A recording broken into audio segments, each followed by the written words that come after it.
at home, get the sun. When at last the work is done, down, sit down, it's time to dig another one. How you live, how you fly, but only if you ride the tide. Balanced on the biggest wave, race towards an early grave.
Crackpots, see you there. Crackpots, come in, crackpots. Fellow crackpots with a crackpot, come in. Come in, crackpots, where are you?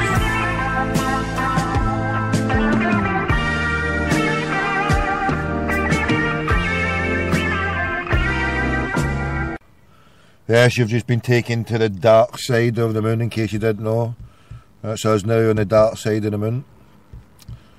And I keep looking up into that sky. Oh dear. Yes. The moon. The passing of time. Never say you're killing time, because time is killing you. The period of the day and the period of the night and the period of the month all goes in specific cycles.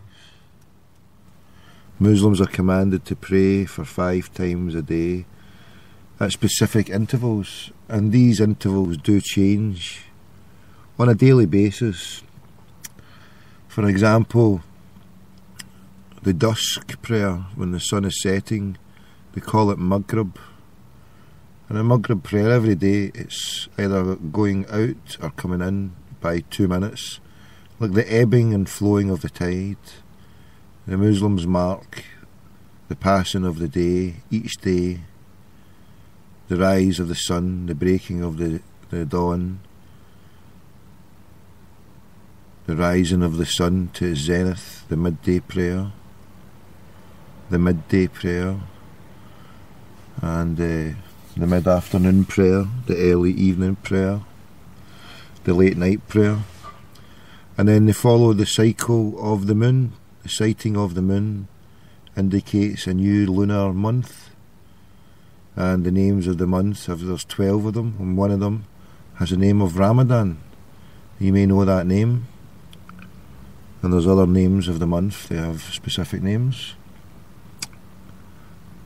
And it's narrated that the month of Ramadan is the month when the shaitan are held in chains. And it's a period of many things, of reflection and of fasting. Obviously, people know about the fasting of the food, but it's a fasting also of other things. And like I said the other night, God willing, I shall be fasting from doing these shows. So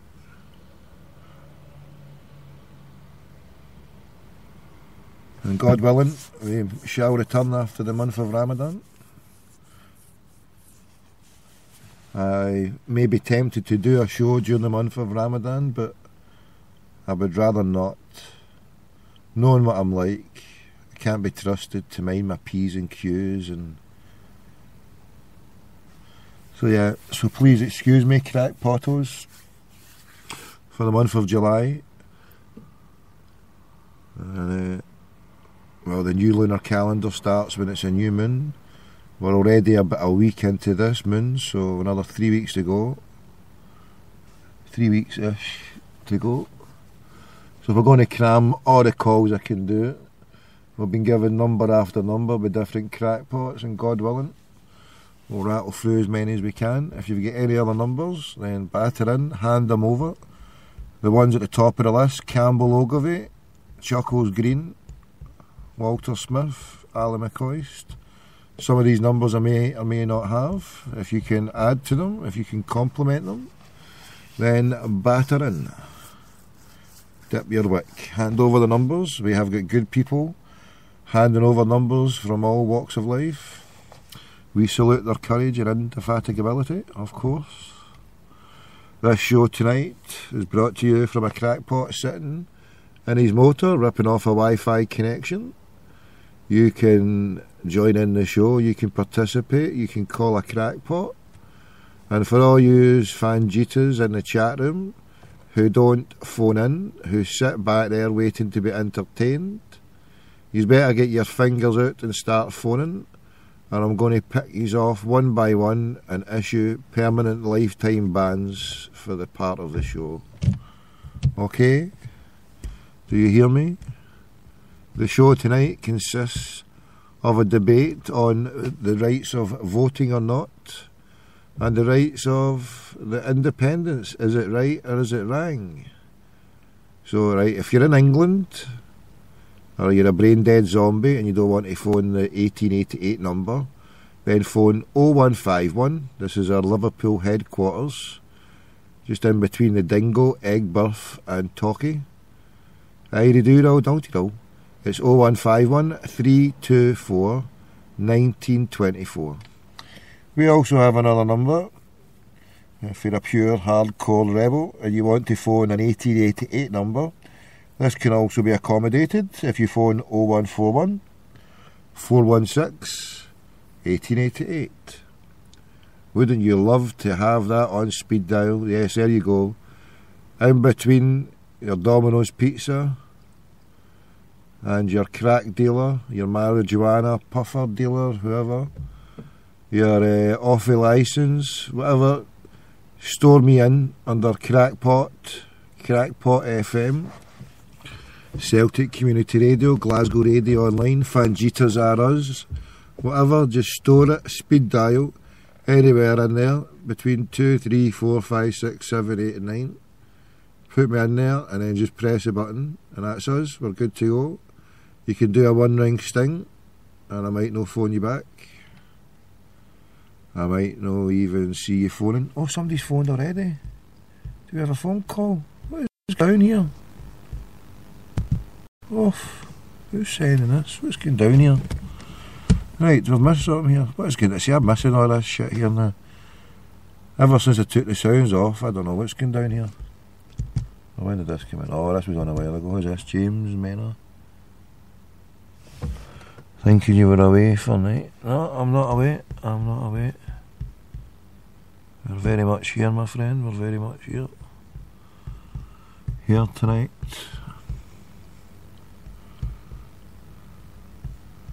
And we'll just close this one here. Right. So 2 seconds. I'm closing that Skype down here in a minute. To go into, we'll play a tune, right? We'll come back 2 minutes. That was James there. Right, back in 2 minutes, right? You can call the show 01414161888. Do a 1-ring sting. The topic of debate tonight, if you want to call in, is independence. My point is, unless it's independence of banks, nobody will be getting my vote. And as for voting for anything else, nobody will be getting my vote ever. Right, give a call if you want.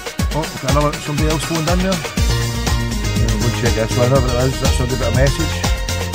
Stay there then, we'll listen to this tune, we're back in 2 minutes.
minutes past 1.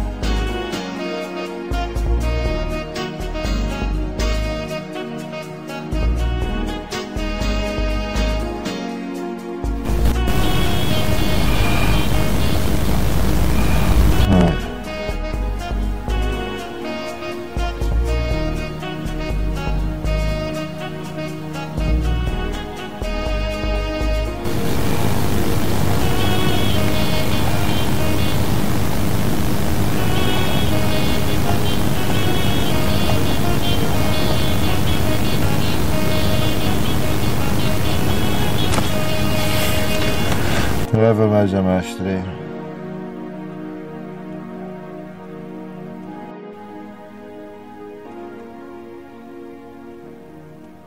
Right, let's see if I can.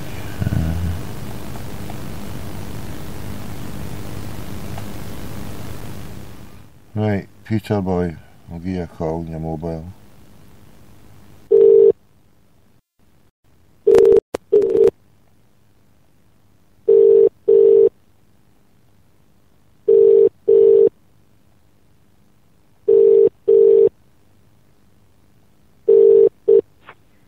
Hello? Hello? Hello? Peter? Who's that? Kia. Is that Tommy? Aye. Oh God, I didn't know you could get that. I was waiting on a call for Skype. You on live now, eh? Aye. Is this not through the Skype? Or is this, this was, hold on, let's see, that's your mobile, isn't it? Aye, so it is, aye. Aye, I you're have no got bother. that now. Aye, there's 3 different ones here. I've got your mobile and your thing, aye, and your Skype, aye. God, I didn't know it was there. I can hear myself things there through the earphones.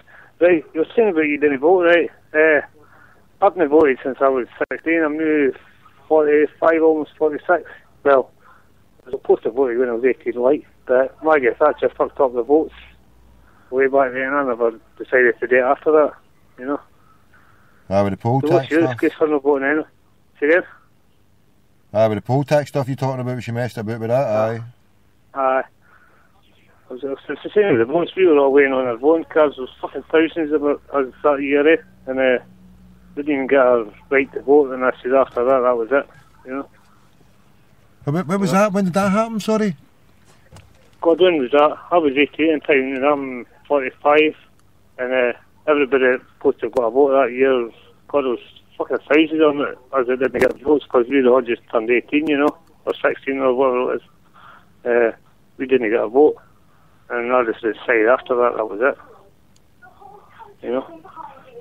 The only That's time it, I've visited a polling station was to go in one time when there was a by-election and I spoiled my ballot paper and I was writing an essay on the paper and the 2 lasses were stood there or sat there looking at me going, what the fuck's this cunt doing? And I posted it and I said, hopefully my one will win. And I put the none of the above. But I was that daft to put the fucking box at the top when I did it, so... There was no room at the bottom, but I put none of the above, vote none of the above, and then I noticed I'd put it at the top, and I thought, oh, for fuck's sake. I've never done it since. I think it was a wee by-election I had to vote for, and we're all supposed to say you got a poll station game, the wee name and number sort of thing, you know. Or your name's not here. And the following time it came up, I'd moved house to them, so I said, well, I'll just put a fast one and go back down the old polling station, you know. Or your name's not here. I said, it wasn't here at the general election either. I said, well, I just go down. They say it's a private vote, but there's numbers on that paper, so everything can be tied in, because when you go in there and you give your name, then the woman scores it out, you get a voting paper, and then there's a number on that paper, so when you put it in, so at some point somebody could always tally it up and say, well look, this bastard voted for this one. And so how's that a secret vote, you know what I mean? Exactly as you say. You can't say, I mean, like say, they'll see over Northern Ireland, I wouldn't vote anyway, because it's not to do with religion. That's my opinion anyway, it's not to do with religion over here. But see, when I was in Scotland, like, you could be voting for, say, the Tories, fucking later on, fucking hell, look at that, we've got a vote there, that somebody can't fucking vote for us, you know? You know what I mean? It's that what you say to me, you know, fuck. They could fucking find out. Can't say what it to be really bad. Can't say could find out exactly who's voting for who and who's not. The numbers, you know. I know. I'll never vote myself, personally, never. It's not worth it. Well, I tried to go for it once there, and never. I didn't even put my name on the voters roll. You're supposed to, like, but I didn't like. Fuck that. And over your way, you don't pay the BBC licence as well, don't you know? Aye, I know. BBC licence, right, aye. What was it now, 125 for a year, is it? I know, you don't have to pay it. I know. Aye, fuck that, didn't I? Because obviously the Irish nationalists would just say, here, we're no fucking what, your British TV, shove it. So, but you would think that the loyalists, that they would want to help fund a wonderful British institution, but is there any queues for loyalists wanting to pay it, or do they just bump it as well? Oh, well, I think if they've got the money to pay it, like, just to keep them quiet, like, but, you know what I mean, like, did you see that thing on Friday on the news? By the way, before I forget about that scumbag in Edinburgh, or anybody that's got a Republican background is now classed as a criminal. Who's that? Oh, this Lord Provost in Edinburgh. Okay, aye. Well, I heard about it, but I never even read it, or would you call it? Just heard it. I've never seen it myself, like, but it wasn't until after we'd been on the Big G show and he was right, let's go on this computer and find out what the fuck's going on, like. Why, fuck yeah. They get away with it. See all these guys with power, they seem to put their foot on it, hell of a lot, like. But, see, in my opinion, I think it was all set up. Because if you think about it, you had your protests in Glasgow, you had your protests in Belfast. It makes you wonder, was it all made up just to coincide with all of them, like, you know? You don't know what's happening behind closed doors, like. Aye, you could be right, mate. Because we're only finding out what so much is getting happening on your side of the wall, but what's happening behind closed doors, like. What about Hibbies? Do you think Craigie White will go and help them, like? Was that, sorry? Do you think Craigie White's on his way to Edinburgh to help the Hibbies out? The Hearts, you mean? Sorry, aye, Hearts, aye. Hopefully no, mate. Hopefully fucking no.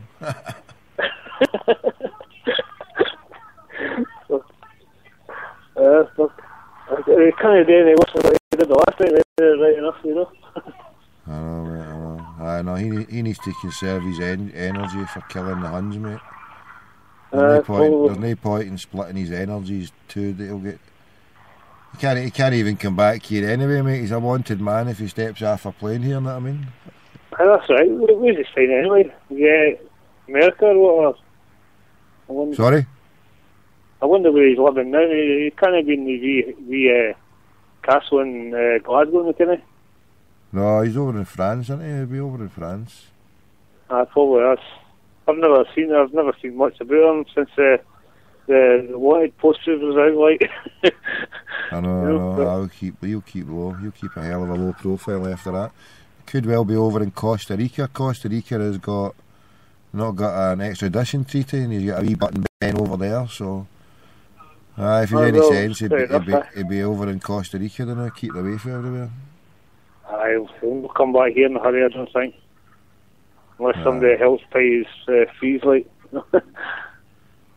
So do you think the country's gone down for good, or will it be back as strong as it went? Was that, sorry?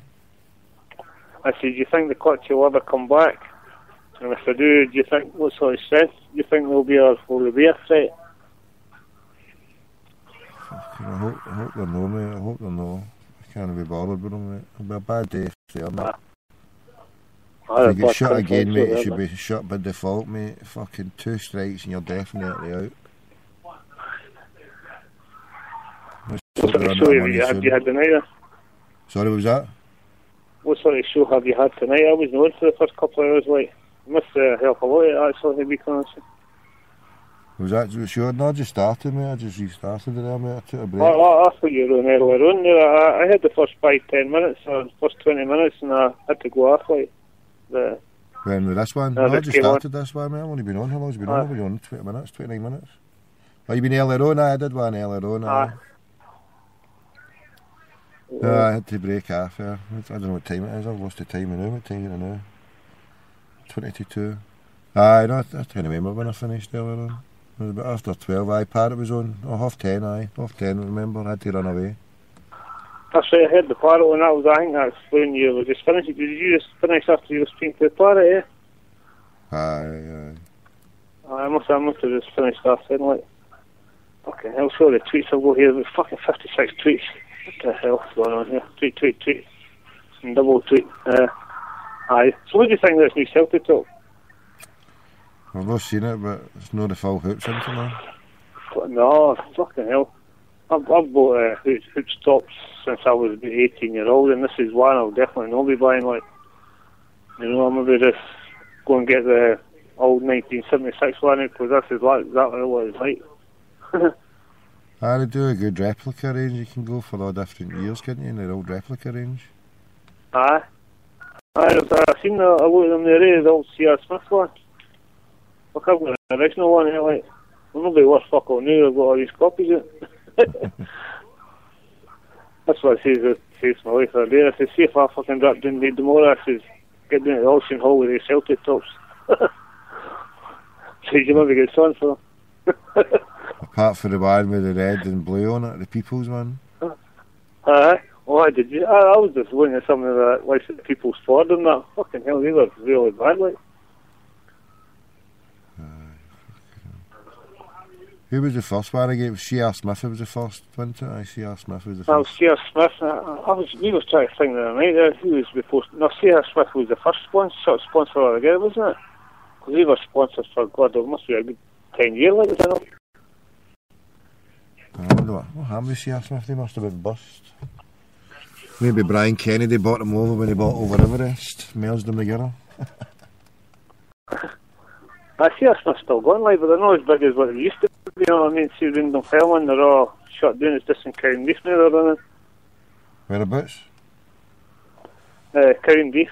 See, they had factories all in Fairland, Crown Beef, and all the wee villages round the way, they had big factories, they all shut down, it's down to one now, Aye. But they made his money, like. Aye, there you go, C.R. Smith. Oh no, I can't get the site. The site's not opening, how's that not opening? C.R. Smith. About us, C.R. Smith, there we go, aye. Fucking hell, they're still opening.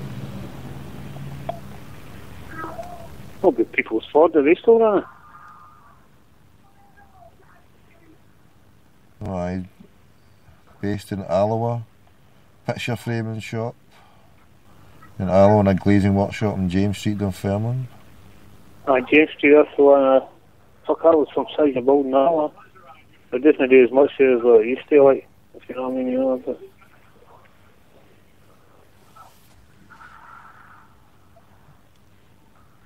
can I buy your phone number if you tell me? 1888 one. What was that? Can I buy your phone number if you? 1888 one. Not a chance in itself, mate, no. Fuck, that's a quicker number, that. I'm just reading about this guy here. Fucking hell. He bought C.R. Smith for 2,200. Sherrod Ede.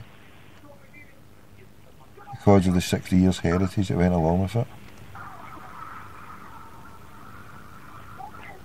I mean, there was stories going about years ago. He bought a loan off his mum and dad for to buy a company, and that's the rest is history, as you would say, you know.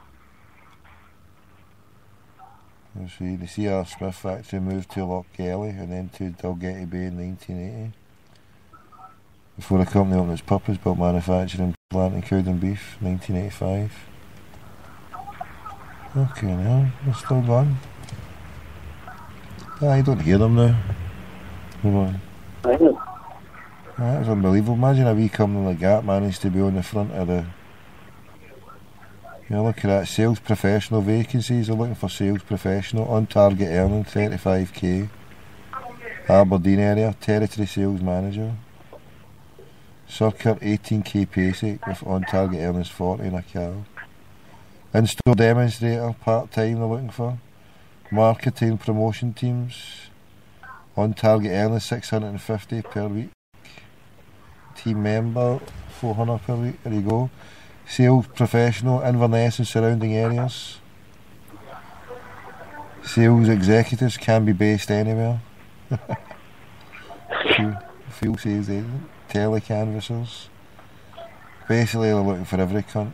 They can't get anybody to fill it because nobody's buying nothing. You can do dope promotions.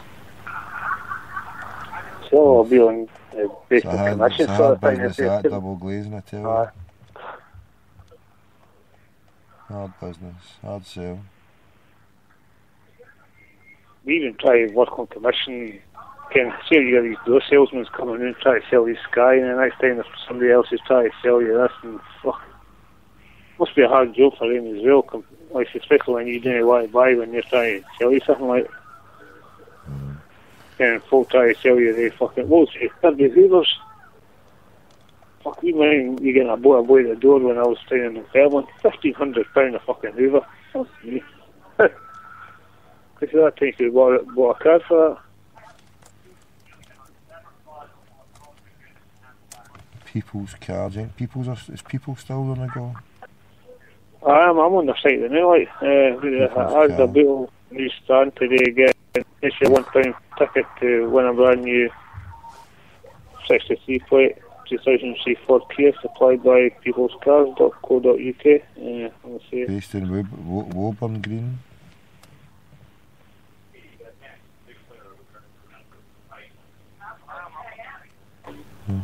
That's the same one, that'll be the same one, won't it? People's. Who's that? People's, I think that was NTL Digital, wasn't it? What was that, sorry? Who was after People's Ford? Was that no NTL Digital? And they got taken over by... They got taken over by ITV Digital. And they went bust. And talked to them over. Yeah, I think that's good. Can't remember who came after People actually. I don't think it was NTL. I don't know. One is a different one there. And there's People's Cars. It's a different website. And that's definitely one. You're based in Scotland and Merseyside, peoplescars.co. Right. Right, Peter, I'm going to go and play a tune here, mate. Right, no problem. I'll give you a wee phone a couple of days and let you... Take it easy, my man, yeah. Right, no problem. God bless, mate. Take care, right? Right, all the best. Thanks for phoning, bye. No problem.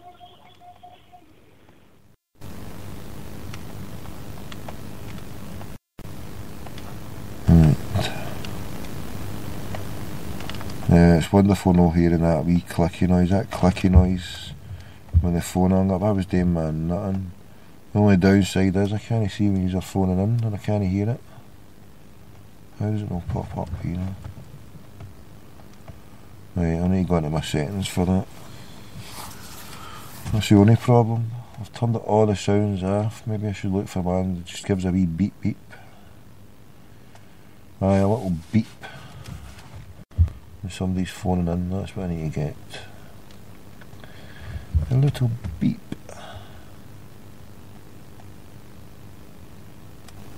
Right. I'm going to play a tune here. And we're going to phone Valerie. What was that? I think we should phone Valerie. We need some prayers. Why is that not moving? Oh shit, what is going down here? Houston, we have a problem, right? Why is it not moving? Something's the matter here. I'm trying to take my file across. Why is it not moving? Oh my god, right, stop. What is going down here? Oh, I think it says... I couldn't put it in anywhere, it was just moving about. That was freaky. Hi, it's rolling. Here we go, we got Valerie. Too much fun. Hey, what was that, that Valerie lassie? What church was she for? The non-sectarian church. You got her number, Valerie?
across the border.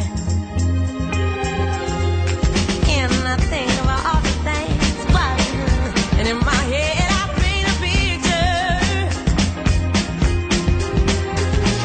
Since I come home, well, my body's been a mess, and I miss your ginger hair and the way you like to dress. Won't you come on over? Stop making a fool out of me. Why don't you come on over, Valerie?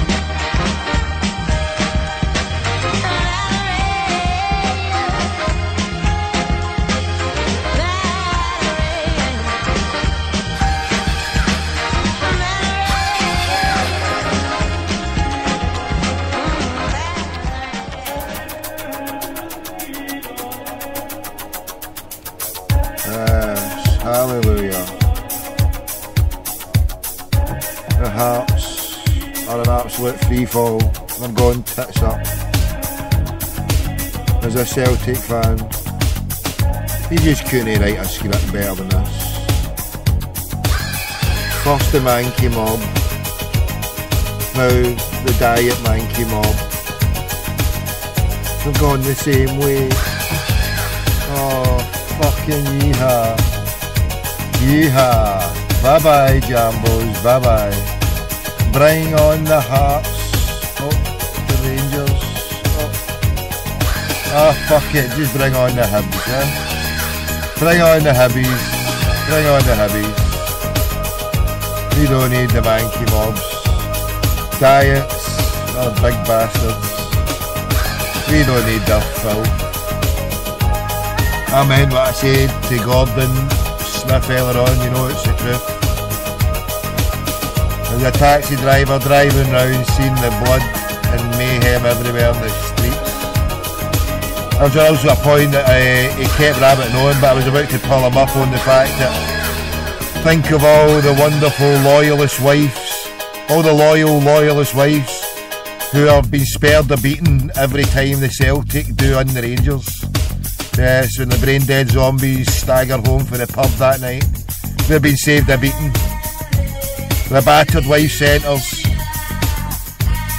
they're enjoying the break. Hey, hallelujah. That's what I was saying, hallelujah. There's no Mankey Mobs about. Yes, Bez is celebrating Sean Ryder. All the Manchester scene, we're all giving it Yaldi.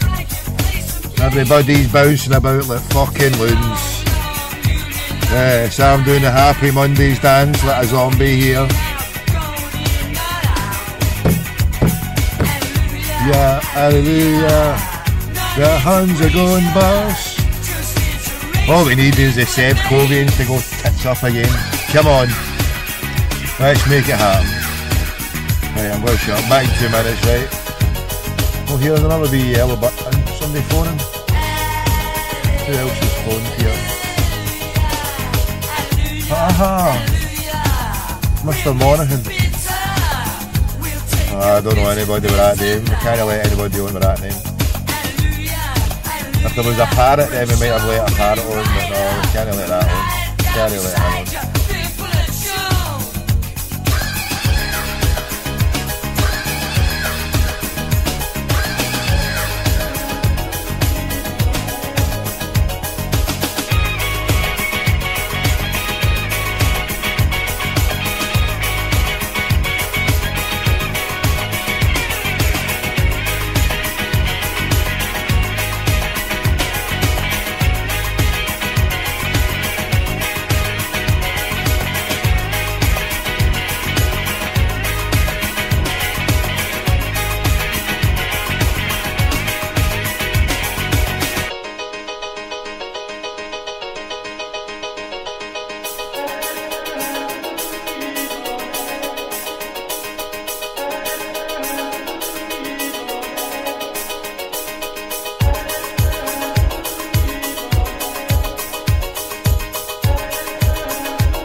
song takes me back. That takes me right back. That takes me back to 1990, right? 1990, I remember working in a Tesco supermarket. I started there initially cleaning the shelves, or put stuff on the shelf, but then I ended up working for a cleaning company and a couple of scousers who were working there, and I ended up doing the cleaning job, working for these cleaning mob. And I remember this tune, 1990, so that was 23 years ago. 23 years ago, exactly. The World Cup was on in Italy. I was living down in England. And this was, I remember on a tape recorder, this tune just rewinding and rewinding and rewinding this tune. And I remember being a naughty boy, and I got a heavy bag of speed, and this tune was just fucking... This tune kept me going by repeating it and repeating it and repeating it like a demented fucking trumpet, I kid you not. Just rewind, rewind, rewind. So 23 fucking years ago, I was an 18-year-old crackpot. I'd left Scotland to go and live in England. I'd left a depleted jobs market in Glasgow, where I was earning 70 pence an hour. Count it, 70 pence an hour as a YTS mechanic. Actually, I was a YTS tea maker and roll getter for the mechanics. I never had the aptitude. One of my wee mates I still know now, he went on to bigger and better things in the motor trade than me, and he was fast-tracked past me. When the first day he joined, he went and get the rolls, I get promoted. On the second or third day, he was shown an aptitude for it, and all the mechanics just said, "Here, get this cunt back to doing the rolls." Nobody can do the rolls better than him, because he'd fucked up the rolls, and then he did something spectacular on the old mechanic front. Then he just looked at me and says, "You're fucked, son, you'll be gone." Like, yes, that'll do me, just get me back to the rolls and the tea, I'll do that. I thought that would be a better, I thought that would be better, you know. It was a wonderful skive with a wee joint walking down to the roll shop to get the rolls of a morning, getting out the garage. I used to take about 40 minutes.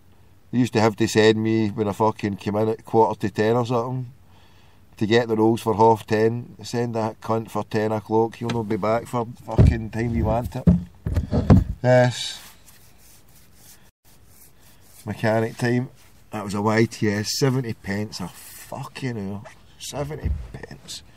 Moved down to England, jobs all over the place.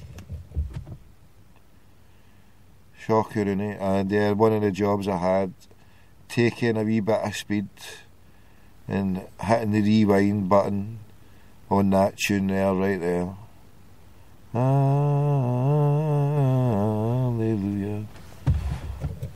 Oh my God. Is there anybody out there at 18-year-old now? Can I give you one bit of advice? If anybody is 18...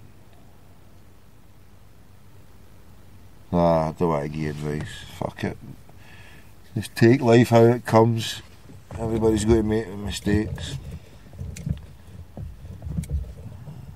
And true advice, true proper advice, should be asked for. Unsolicited advice is no good advice. You have to think of the ulterior motive when someone's giving you that advice. Only accept advice if you ask someone for it.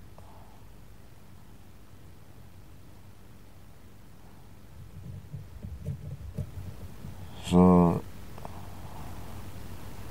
I think it's more to do with etiquette, isn't it? Because if you foist your advice, then you're giving your well, that's what you're doing, you're foisting your advice, and it might not be wanted. You don't know if that person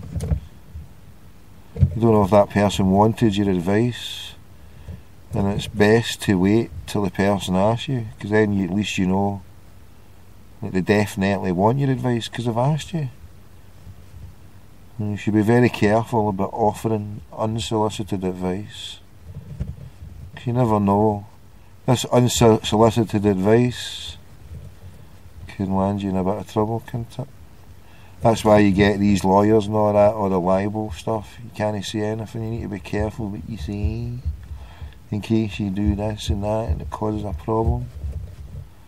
That's what it is, unsolicited advice. Right, so my advice for a crackpot of 18, if you want it, then you need to phone me. If you're an 18-year-old and you want advice on what to do with your life before you get to 41, then you can phone me. So if you're an 18-year-old crackpot, it's 0141 416 1888. And sadly, I can't give you any advice on when I would maybe take your call, because now I can't hear jack shit, and I'm sitting here doing a wonderful impression of Stevie Wonder, moving my head from side to side with my eyes totally shut. I just called to say I can't hear. I used to play that brilliantly on the piano. Do, do, do, do, do, do.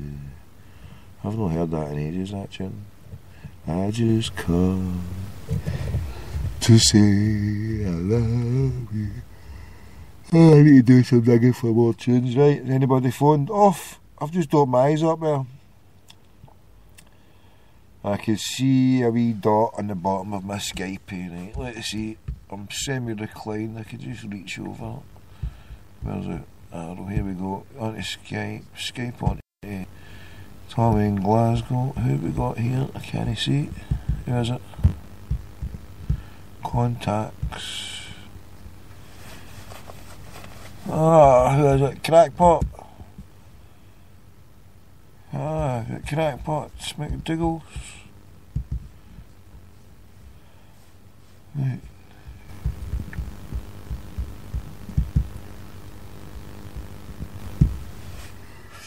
I'm going to have to pull this down a bit. It's too far to stretch.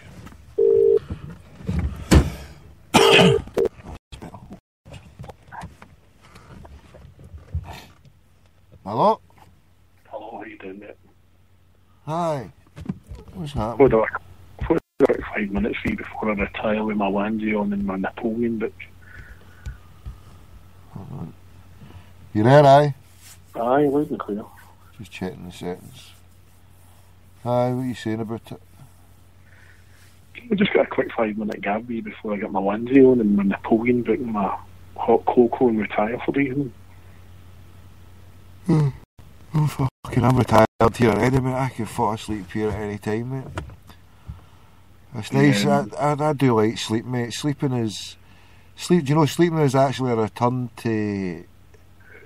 Actually, you're going to a different space. Would you believe it? When you go to sleep, you're losing your mortal coil, and you're transporting yourself to another place. I sincerely believe that. I mean, mentally anyway, I think this is the only time and I love sleep. I think it's one of the most... I could sleep all day, to be truth be told, mate. I could... If I could wake up every couple of hours just to go back to sleep again for a couple of hours, mate, that would be my ideal of paradise. I think paradise, mate, is where we just get to sleep and then when we wake up, just sit and watch Celtic games all night. That's the best way, isn't it? You can't beat... If you're living somewhere where the weather's freezing, I work in a few cold places and you get to sleep down there, get yourself all cosy, boom, you're at the game, you know. In cold places? Oof. I suppose, because in cold you can get cooled up. In hot places, then you just need the air conditioner on into it. Saying that, I mean, the coldest place I've ever been at times was over in the Middle East. When you're sitting in a house with pure air conditioning, I suppose it's when you Aye. jump out of that heat when it's 50 degrees, when you jump back into an air conditioned place, it's like jumping into a freezer, I suppose. But aye, because any time I used to jump in. Right, aye, sorry, crack on. So, but cold places, I suppose. Aye.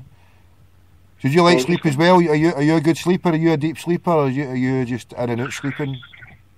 I'm not bad, mate, to be honest. I like, probably a bit like yourself, I like the old continental way of life. I like a wee siesta on the afternoon. That sets you up. Oh, you can't whack it. I know.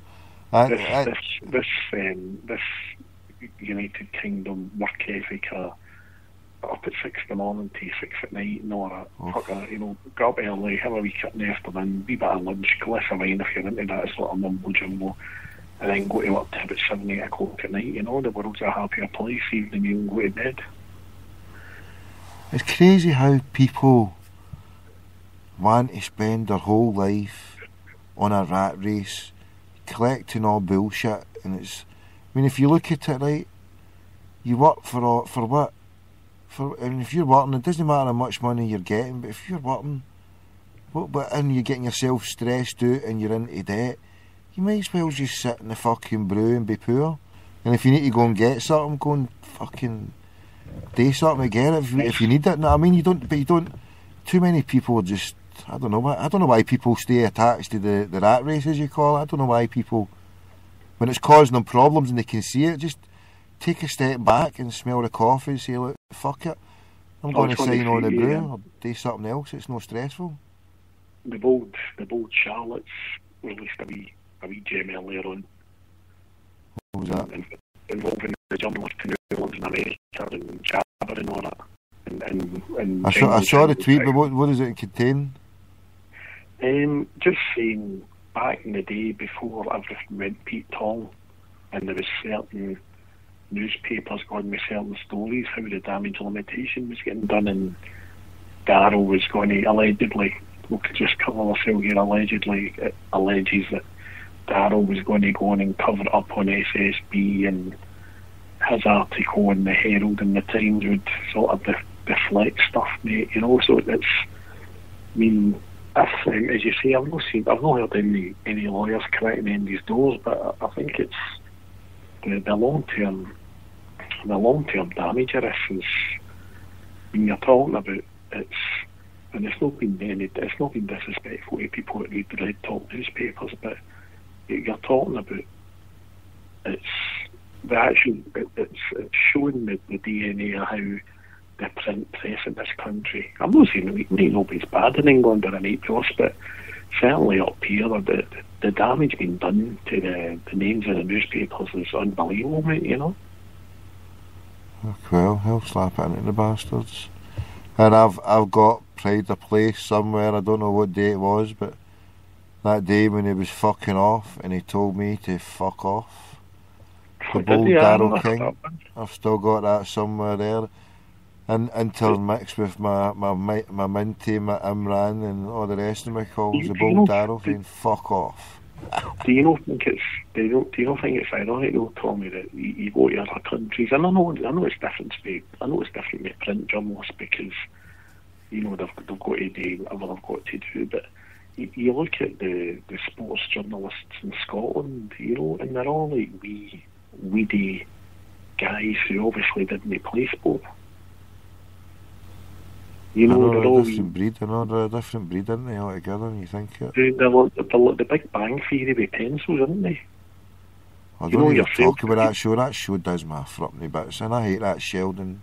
I don't hate him, but he's got to be one of the most annoying creatures out there. Somebody geeky and fucking one of my veins likes that shit. I mean, I can't be doing with that. Fucking. I mean, it just shows you in how they sort of. I think we spoke about this ages ago, but it's how they sort of idolise it's sort of how they idolise certain characters. You look at somebody like Chet Young, you know, I mean, I've got a couple of guys that work up beside us, and they're St Mirren season ticket holders, and they say when the bold chick appears at the New Love Street or whatever they called it, St Mirren Park, they say they fucking cringe. They say he's a standing joke. You know, because everybody knows where his allegiances are. But no, the whole press, mate, it is so damaging. So it'll be interesting to see, because this is going to have to. I don't know if newspapers will go under over it, but you're sort of. There's still a percentage of people. The problem is the people who buy these newspapers probably haven't got access to what's going on. I mean, one of the guys yesterday, I gave him, I said to me on Twitter and he went on, I went, well, we heard the Charlotte or this or that. The guy hadn't heard anything.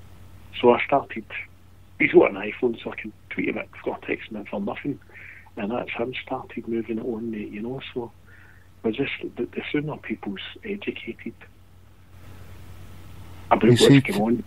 I mean, it's like the argument I was making earlier on about losing faith in the banks and losing faith in the politicians and not putting an X, and by saving yourself the money of buying a paper, then you help stop a bunch of tyrants writing shite, lies, and, you know, thieves, lies, robbers, and fucking parting hearses outside Selleck Park when we were suffering, you know what I mean? So the only way is, like you say, is the famous phrase you use, is starve them out. They'll give them anything and they'll soon go under, and it's no like Gordon Smith would call as a punishment.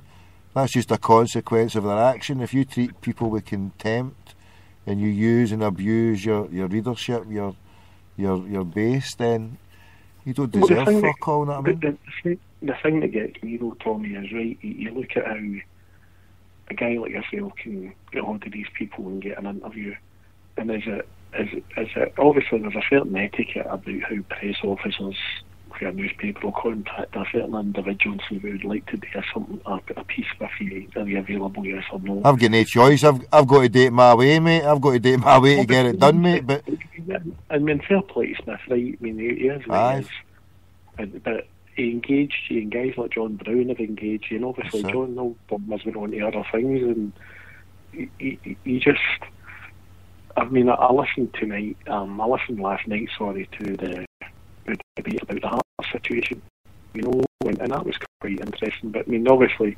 BBC Scotland but ran the story about 10 o'clock tonight, the fact that a Swedish consortium sneaked in at the last minute with a £500,000 bid saying, we'll give you this money to keep the club afloat, but when players are going out the door, we're wanting a percentage of the income, and they knocked it back.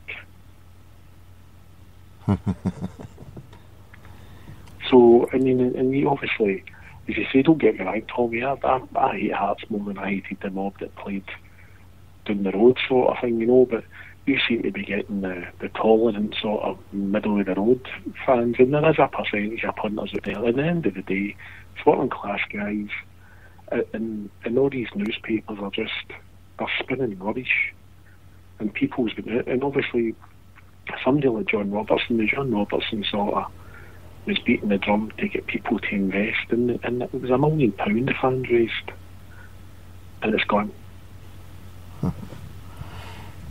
And that argument today with Smith, I mean, the logic that they've got of wanting to save a club, right, after what it's done, I mean, it's beyond the pale how someone, I mean, like you say, and I paid respect to him, because somebody who gives you the time, because, I mean, he could have hung up at any point in that first call for 24 minutes, whatever it was, and then he didn't have to take the next call, and especially when I started laying him into him big time on the second call. I mean, he could have dropped it at any time, so you got to pay respect to him for that. But I mean, the argument put up by these people to keep a team who had quite clearly abused the system on various levels, you know, to actually, I just and see, the thing is, right, it's like, it's no a dafty, and it's like, see, somebody who couldn't grasp it, right? You can maybe understand, or they're too thick to understand what they're saying, right? So, you know, he's no a dafty, and he's no too thick. So then what that has to be then, right, is someone with an agenda, someone with a total bias that despite all the wrongdoing and everything there, just refuses point blank to accept that they caused their own downfall, refuses to accept the truth and the stark realities. And that, as far as I'm concerned, is a bigger problem than dealing with a dafty who doesn't know what the thing is, because what you've got then is something so dangerous. And like you said there, the media, he worked in the media, and I was trying to say, the collusion, by just denying that one simple fact that, they were good to Scottish football. How the fuck can you work that one out? You know what I mean? That's just... you correctly said that right when you're talking about the Ben Johnson scenario, but what you've got to realise is, and I was trying to put a tweet out earlier on, I just couldn't get it in 140 characters, but if it was the same organisation, which for 138 years or 139 years, so I was oblivious to everybody else, and they steamrolled through everything, and they were the people, and everything they said went, why all of a sudden are they having to feel as if they have to justify themselves for us to accept what they are? For 138 years, they never really bothered what we said about them, because they were on their own plane and train of thought and mindset and way of life. And all of a sudden, the train came off. You could have 5 fans of that club, and I'm going to word it in case anyone was listening, because there's no malice in it, they're just football fans and things went wrong, but why do they feel they have to justify now, not just to us as Sainty fans, but to the whole of Scottish football, that they are the same organisation, they are the same club, they are the same entity? Because if that was the case, nobody, the more we shouted about it, the more we would ignore it. So when BBC Scotland come out, now obviously that's an organisation over the years that's been very, very kind to the team that played there. The fact that it's the establishment's radio station, because it is the British Broadcasting Corporation of Scotland. Obviously that team was the establishment team. So nobody had a problem with that in Scotland. We sorted out our place, and obviously the trains come off the track. And this mirage of having an organisation that was, everything was dignity and everything was done to like a Church of Scotland Presbyterian Victorian lifestyle, and everything was proper. And as you always say to them, to me, that there's never been an apology. There was an initial payment of the corner shops and the candle makers and the face painters, and then it sort of finished. There was a sort of, well, yeah, that was the old company, this is a new one.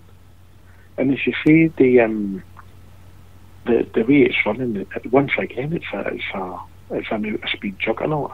They're burning money, they're getting money for wherever they're getting it, sort of thing. But when does it actually? When is it going to stop?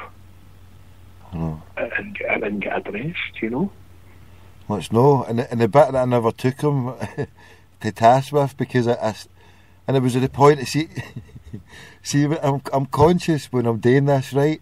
I can either get him up by the throat, right, and then have a quick call, right, and just go for the jugular, and then they know me, and then that's it.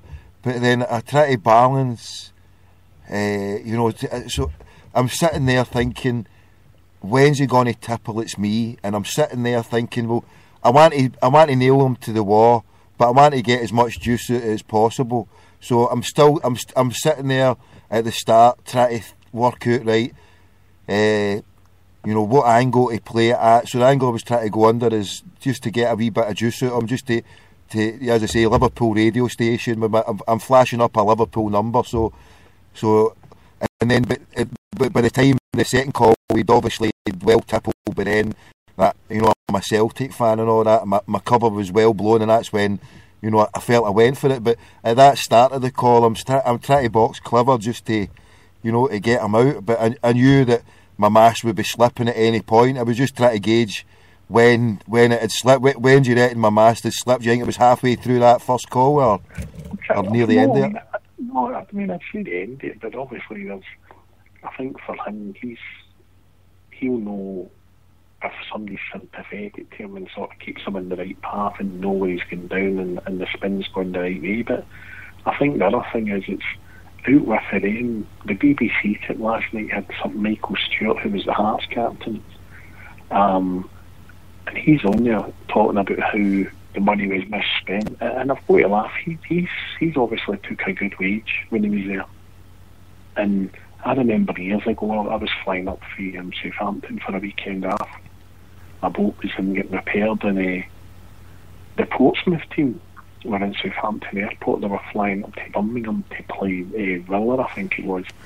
And I looked at the actual squad tee, and I looked round, right, and obviously Redknapp said, and they've got Canu, they've got Sol Campbell, they'd had the full shebang, the FA Cup winning team. That was the season it was.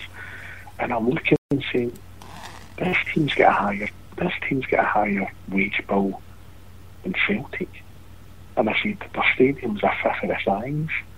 And all the players sat there and took the money, and then as soon as it went under dump, they were all gone. And you never seen any of them getting back yet, you know. And that was a point I never picked the bastard up on, because I was at the point where I hadn't fully declared myself, is when they said that, and I struggled to keep a straight face, and I just bypassed it, when they said, the Rangers fans were all innocent. I really fucking, I was ready to jump on air and say, innocent, we fucking, look, innocent, is that fucking right, you cunt? But they were only too innocent on that day when Jellyfish scored the winner, when a tyrant of go home and racist abuse and up to your knees in Fenian blood. Couldn't they have at least celebrated a goal and a victory instead of giving it a tirade of abuse? But you look at it, I mean, tonight, and obviously, I mean, Liam or something might be in the chat room, they're saying the Fife boys. East Fife's obviously come into town now, and they're trying to sign Novo and all that, and they've signed Christian Nadie. And I don't know if it's going to be like great in a scenario, but this is another team that's going to be full-time in that league. Mm-hmm. You know that's going to be going. I'm going to see night to night with them, but they're going to give them a good run if they're up running night. So I think it's. I mean, we've not heard any more about Kieran the mechanic and the board shuffling and people moving on, etc. and that. So as you say, I think the bold Darryl must be sitting in America looking at his Twitter account, his secret Twitter account, going, oh. But it's amazing to always, it's not that long ago that Gordon Smith, and fair play, he is the guy is. I don't think he's the worst guy in the world. He's obviously not the cleverest.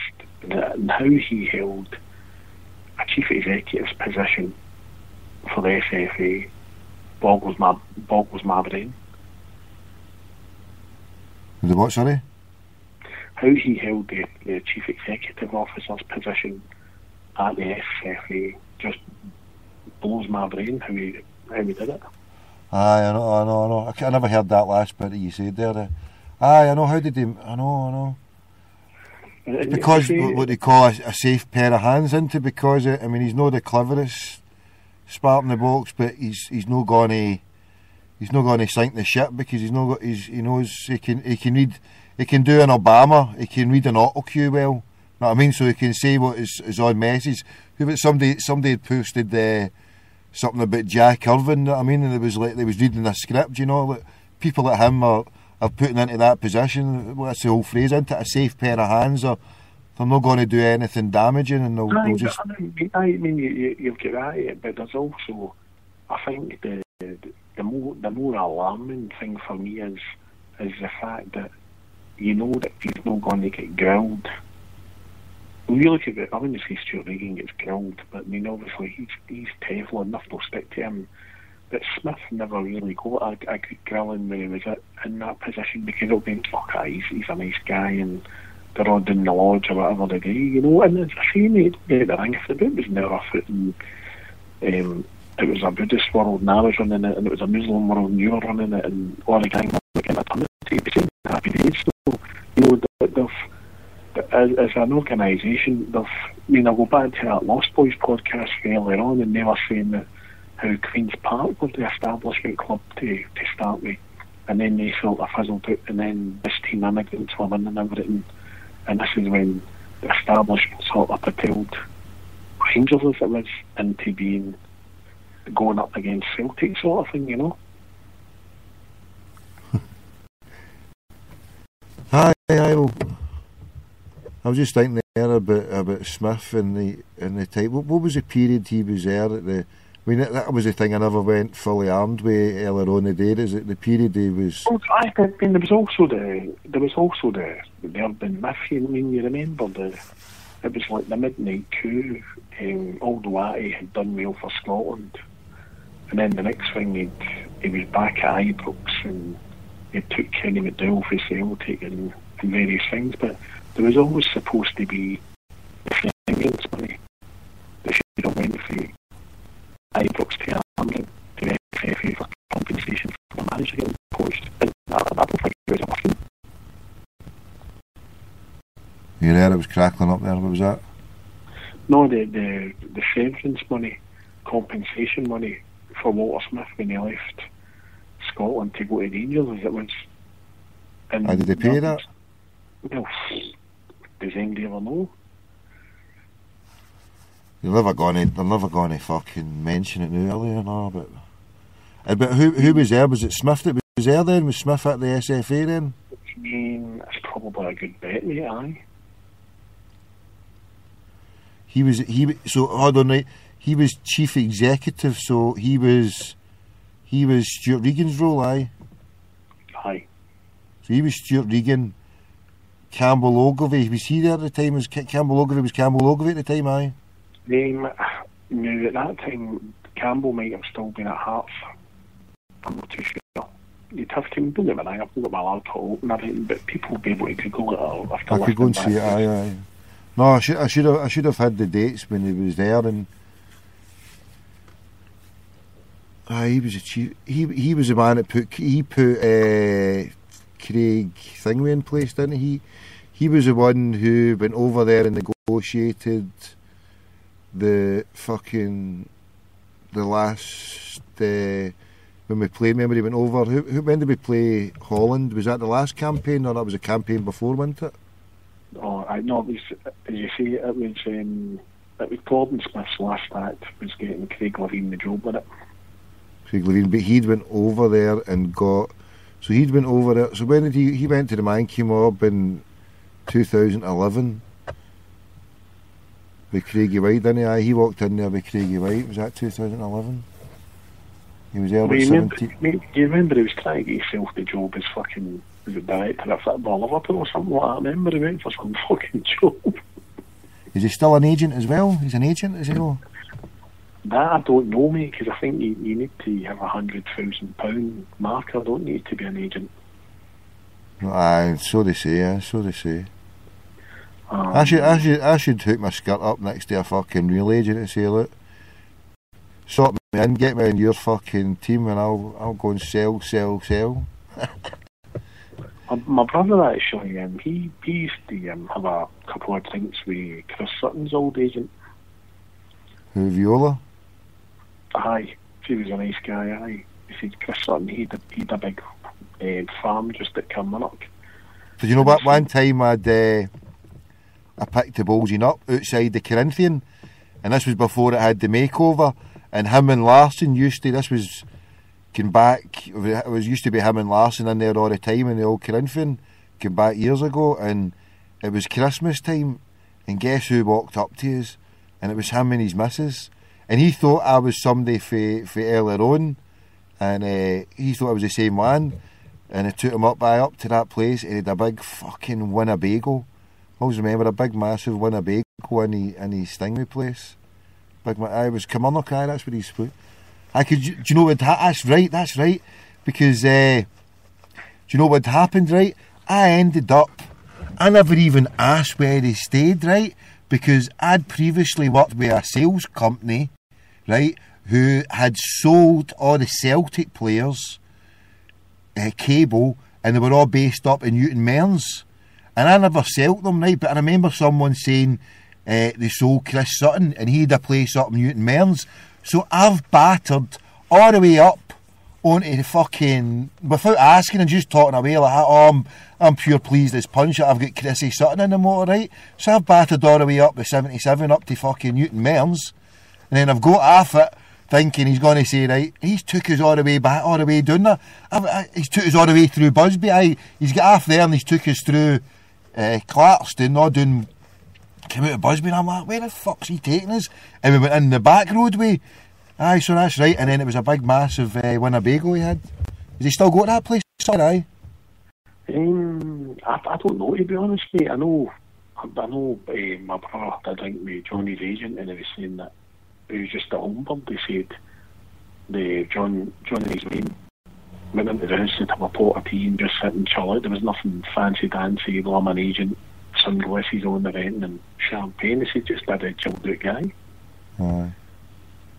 So would you plunder his wee brother for Hearts if you get a chance? I mean, fuck, I don't know, mate. He's the boys. It's probably like saying Chris Killen or somebody like that. You know, I know that boy that was on loan at Hearts. Hibs is away back to Wolves, and Hibs can't afford to do that.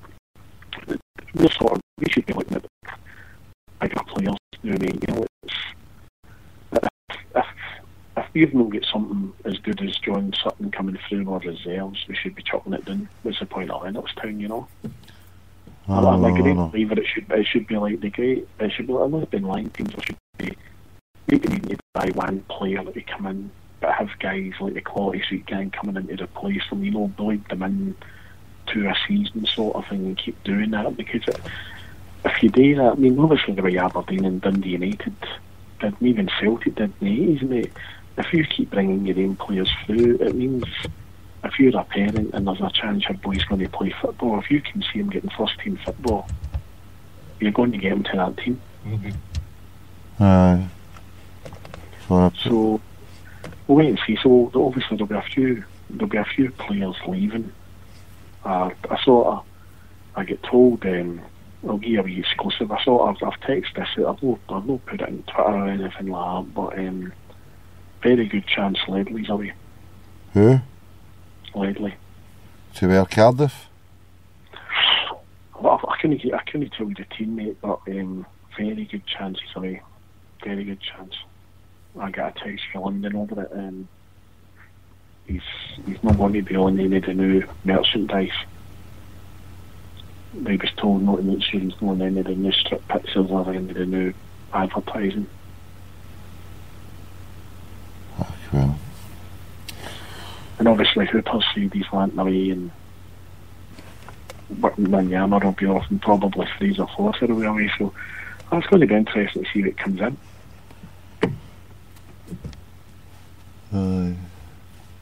So there is every chance that as long as they reinvest the money, or the vast majority, but there is a chance that they'll not reinvest at all. They'll just go to another. They'll just shop down at that basement level of a couple of million and exciting prospects. And I suppose that's a guaranteed level that you're going to make a buck. Cause if you're buying promising youth for a couple of million, and then you've got the scope of, well, at least if you can get 5 million for them, you've doubled your money. If you get more, then you've won a lot. So if we're going to get more for Hooper, Wanyama and Fraser Forster, I mean, of all maximum $1 million, 2 million out of them, so I suppose it's just as good as Champions League money, I suppose, at this stage for us, isn't it? Make a profit like that. We can't even, as much as we couldn't really, you know, obviously we think guys like Sutton and Hartson and all that, but realistically you look probably like Hartson and his injury levels, and if you were to buy a £9 million player and he broke his leg in his first game, you're fucked. That was the only Celtic team that we allowed to die on the pitch. The old saying is, never let your team die on the pitch. And we let that team die on the pitch, and it was the most expensive team that we assembled, if you look at it. And it was one of the best teams that we assembled. And sadly, we never, like you said there earlier on, we never put a player or two and kept building it and regenerating it. We went with it. Martin O'Neill, the way he does his teams, he just goes for it, doesn't he? He finds a nucleus, he builds that team spirit, and then he just fucking makes them run through brick walls, and they burn out very, very, very quickly, and we never... you just got to take what you can, isn't it? As a Celtic fan, you just got to take what you can, and the reason why I was going on this way was that was the only team that we spent big, and we won their selling team, but every team before that and after that, Celtic are a selling team. Is that not right? I mean, every player that came to Celtic and then moved on, Celtic would always try and get a bit of money for them. And as you say, Matt O'Neill's team, I mean, probably, I remember Maldan, God rest his old boots, said to the says when Jock Stein, God rest him, left Celtic, there was nothing much there. You know, there wasn't, obviously the team had all moved on and there wasn't much coming through, etc. And obviously Big Billy McNeil came in and did what he did, but you look when Martin O'Neill left and the job Strachan did, downsizing and Aye. you know, and I think when obviously he'd have probably been better leaving a year before he did and getting somebody in. But I mean, I don't think.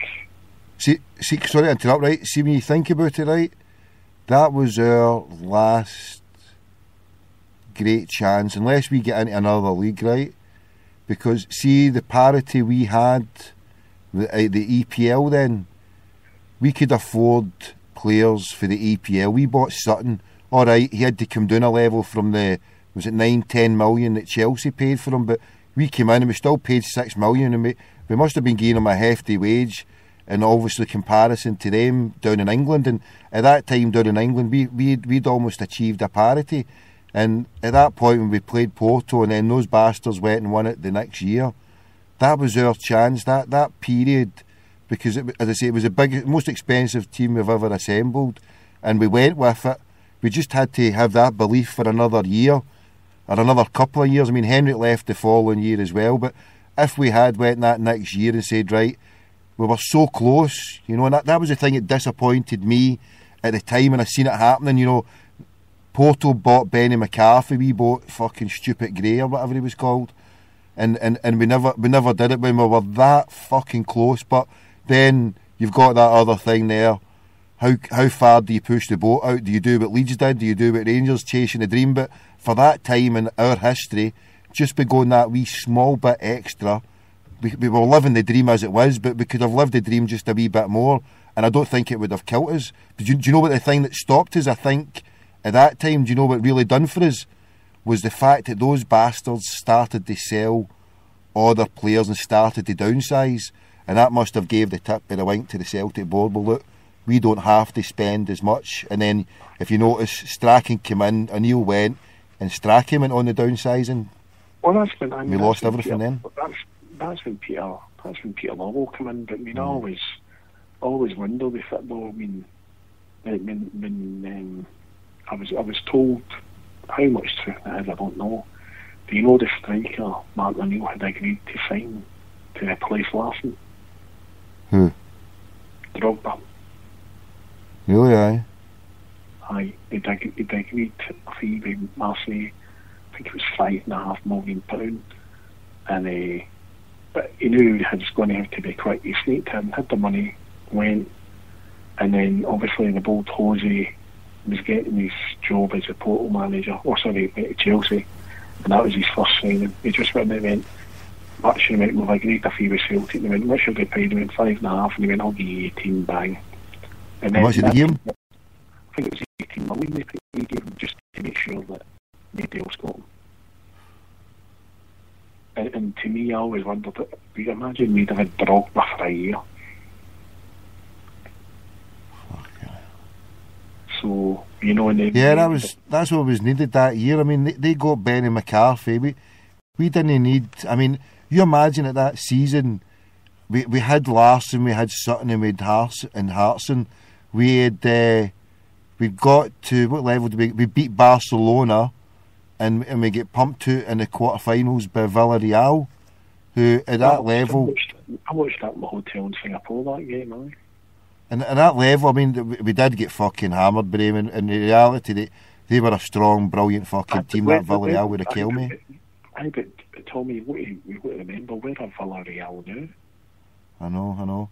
But at that time, I mean, at that time, we had got to that level, and you could see that we just needed something extra, someone else extra to take us there, because we were right there. We were right at the top of the game. We were right at the bit where English football would beat fucking Liverpool, who within 2 years, almost the same Liverpool team went on and won the European Cup. Know what I mean? Almost the same Liverpool team that we beat within 2 years. They went on with almost that same nucleus of a team and won the fucking European Cup. The team who won it after us won the European Cup a year later. So we were at the fucking zenith. We just needed that bit of extra belief that we... Do you think we'll ever get there? Well, I don't think we're ever going to get there again, because unless we move into another league, in this league... Well, I mean, it's quite interesting to say that, because you look at how Ajax have done it over the years, and you look at how Bayern Munich have sneaked back into it and deal tremendous football, and Borussia Dortmund won the Bundesliga last 10 years ago, and they're back. I think you made a very good point. The fact that you look at how big a country England is, and you look at Manchester City's obviously got their new manager, Mourinho's back in town, etc. But all these managers now are wanting top players, which are European players. And there's obviously Stuart Pearce, he's been given these jobs for the England job, because there's so few quality English players coming through, because they're on the scrap heap, because obviously the clubs that can afford a good youth policy and loan their players out are, like Chelsea's obviously come up and took Islam Farrell's off us, and he's doing living in London now. So all the top English teams' youth academies are young European players. So all your players, I mean, you look at the daily transfers, all these teams like Arsenal, who maybe have 4 or 5 local lads, community players, all these players are released. The same, I mean, obviously Gary Hooper started at Spurs, was released for Spurs as a youth and went to Grays and rebuilt his career. So obviously, if John Park's on the ball and knows obviously what players are doing, and obviously these Euro tournaments when teams like Villa and that come up, it's going to be interesting to see. But I think it's good for us if the English league's running the way it is, and they're just buying foreign players, European players, and then there's a big pool of young English players that can't get a game, and there's a chance for us to go down and pick up a couple of diamonds and bang them up. You're right. Because obviously, you look at the paradox is that the thing... Yes, hold on, you there? Aye. Right, sorry, I was crackling a bit, thanks. On you go. No, the paradox of Scottish football is now is that for a period in the Mark O'Neill and Dick Harvick, it was off foreign players and Aberdeen. Stay there, I'll phone you back, it's just gone away too much. Right.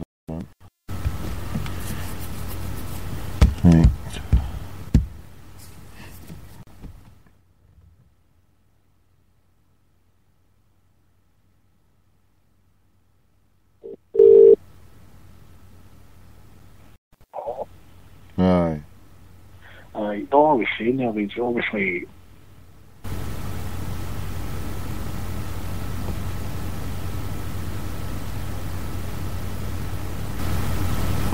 Where'd you go?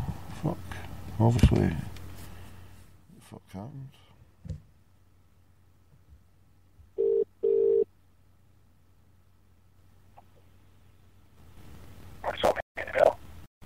I just heard obviously and then you were away.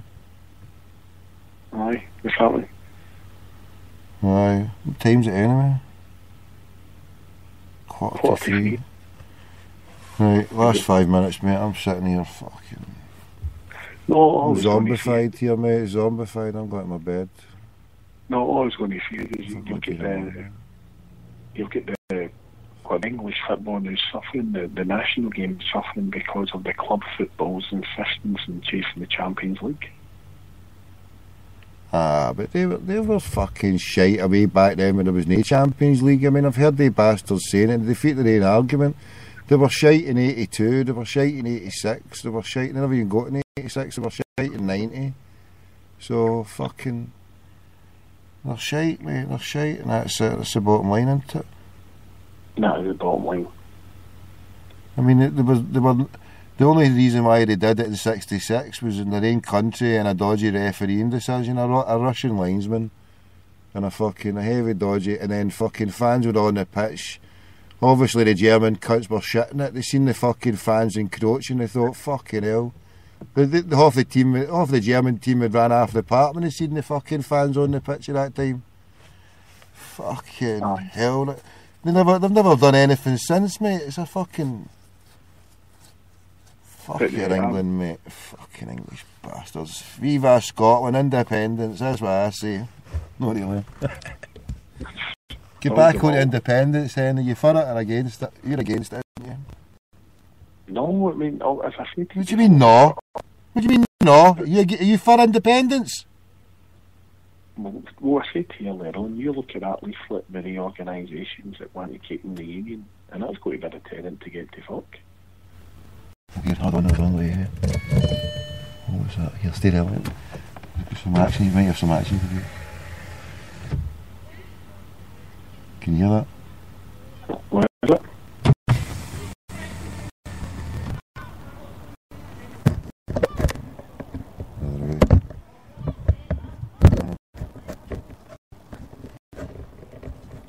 Just a couple of young lovely nerdy characters bouncing about Glasgow. It's time of the morning shopping. No, I'd say we'll get a go, Tommy. Hold on, mate. I can't hear you. No, Sorry, that's one. What was that?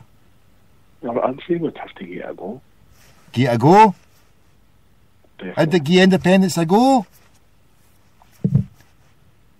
But do you know, I think it's more trouble than it's worth. I think, as I said to you earlier on, the thing is, if you break the union up, that's the first step here. And then the real leaders of a country can appear. Because we're not going to get in under the Tories. You look at all your organisations in Scotland too, they are bound to the union. The flag, whether it be orange orders or whatever they are. British National Party, EDL, SDL, whatever they want to be, they've got this mindset of being part of an establishment. And if we break away for that, you know, and as you said earlier, I mean, places like the Orkneys and the Hebrides, they may just want their own independence. But that's what I'm saying, right? Surely the fact is there's too many imponderables, there's too much that can go wrong, right? And so see, just with that simple logic, right, that, yeah, okay, it was a salesman, you were told, put down the pros, the benefits and the cons, the negatives. You wanted to sell something, you would heavily weight the positives with the negatives. But if you were being truthful, you weren't selling anything. Well, you can work it whatever way you want. So the positives, what are the positives? We can be an independent country. Oh, wowee, what kind of independence is it? Well, we're still swearing allegiance to the Queen and we're still using the pound and we're still enthroned to the Bank of England. Well, that's no independence, is it, Parrot? Well, no, when you say independence, I want a total breakaway. But what is a total breakaway then? What would you classify as a total breakaway? No pound, no Queen? A monetary thing can be sorted out. I mean, take the money out of it. The Queen, get rid of the Queen. She's nothing Get rid of the Queen? I think. Get a giant big fucking hacksaw Jim Duggan and go along, do a Sykes-Picot agreement along that Hadrian's Wall and fucking cut his off and swim ashore. How else can we diverse ourselves away? Why do people want to fucking... I can't understand the logic, Parrot. Am I missing something here? What am I missing here that I can't understand the logic? Why people think this is a good fucking idea for what? Just because you can say, oh, Scottish people are controlling their destiny? Well, why does a separate country, why a country like Norway, we've got more in common with Norway, we've got the same weather climate as them, their capital city's probably closer than fucking London is to us. So, you know, I mean, whereas a border's just a border, I mean, we've got more in common with the people of Newcastle and the people of Liverpool. I've not got a problem taking Scotland, Newcastle, Liverpool, and calling it a different name. But we've just got to get away from Cameron and all his cronies and Thatcher and all that. I mean, my old parents were taught for different. Right, okay, hold on. Right, here's another argument. Right, sorry to interrupt. Right, you're saying get away from Thatcher, Cameron, and all his cronies, right? Now, Aye. see, for me, I had a great affinity with people for the north of England, right? Great affinity with them, right? But see, the people for down south, they were a different kettle of fish, right? So, I think then, what about these poor bastards in Newcastle, Manchester, who are Labour through and through, Sheffield, who would never vote a Tory in at all? So what we're doing then is we're going to be abandoning people who are maybe socialists, who are very like-minded to the Scots, abandon them forever for a Tory government just because so's we can then say we don't have a Tory government. Is that not a bit selfish? Where's the solidarity? If we're all in this together, if people are suffering from oppression from the Tories and a fascist government, by us breaking away, we ensure forever that the good people of England have to suffer that. Is that a right thing to do? Is it all worth balancing up, considering we'd still be part of Europe and there's nothing stopping them moving to Scotland? Is it not worth breaking up the Union to put even more pressure on the north of Ireland for the rest of Ireland to take it over? Okay then, so when that happens, we're going to have all-out war in different fucking provinces. You're going to have the loyalist unionists in the north taking out their fight in the Irish Catholic community in the north and marching down to Dublin to try and fucking kick out the unseen Fenian hand there that's caused the instability. You've got your loyalist Protestant Scots who want to remain with the Union, so then they branch off from your shortbread types out in Aberdeen and the Low Countries, whatever. So you've got the west of Scotland one side, you've got Catholics who've not got a pot to piss in, who are in the middle of a loyalist super state who's aligned with fucking the backwater Ulster flag flyers, and then you've got Alex Salmond. It's and then you've got Outer Hebrides. So Alex Salmond's thinking, oh, we've got the oil and gas, we're rich, we've shafted the English, and then the Outer Hebrides and Shadwell and fucking Shetland Islands turn up and say, oh, it's our oil now, and geese it back. And is that it's a fucking possibility, Parrot? Is it no? Surely to goodness. No, and even if it doesn't happen, right? Surely the threat or the possibility that it could happen. Surely, and I'm not trying to fearmonger. I know there's a lot of people out there fearmongering. I'm not saying it by fearmongering. I'm just saying that people with interests who are going to look out for themselves, because that's what you're doing. You're doing by calling for independence. You're looking after your own interests above everybody else instead of a whole collective and joining together as part of something. Even although I'm against UK, even although I'm against the Union, right? It sounds like I'm defending it. But I'm only defending it in the sense that, well, I'm against everything that stands for them. I'm against the Conservative, the Fascist, the Union, the UK. But the old fucking saying, better the devil you know, is that no relevant? Well, no, I don't think it is, to be honest with you, no. I mean, come in, fly shite to the moon. Bro, if it goes down like a Colombian fucking jungle, the loyalist order have threatened they're going to do shit. Why is it? But Tommy, the threatened they were going to do Craig White in 18 months. I know that. Look, okay, fair dues, right? But we're dealing with something here that's different than a football club and a fucking Mr. Google Eyes, right? With the deepest respect. What you've got to realise is I've unfortunately worked in countries where this was happening at the time. This is where organisations like the United Nations come in and they put 20,000 Bangladesh and commando in the streets of Scotland or England or Ireland or Wales. And well, that'll be fucking lovely, that, wouldn't it? They'll just go to Site Hill and all the communities and say, oh, here, we get any Bangladeshi join up for the Bangladeshi Peace Force.